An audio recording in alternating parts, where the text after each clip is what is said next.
এই মুহূর্তে সবথেকে বড় খবর, পাথর প্রতিমা থানার দক্ষিণ রায়পুর ৩ নম্বর ভেরি এলাকায় বোমার গোডাউনে আগুন। বোমা ব্লাস্ট হয়ে বিধ্বংসী আগুন।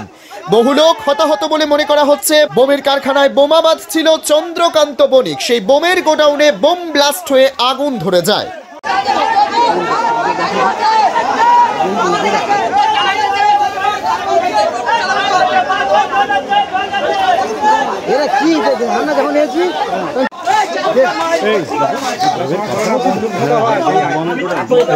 তৈরি হতো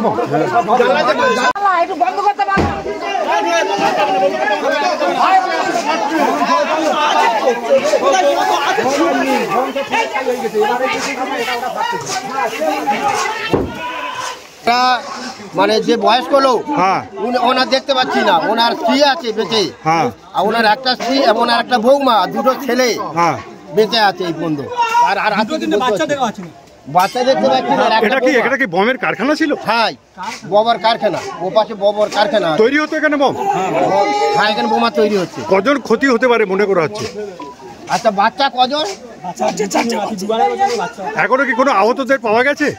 না, ছোট বৌমা আহত, গাড়ি নিয়ে চলে গেছে।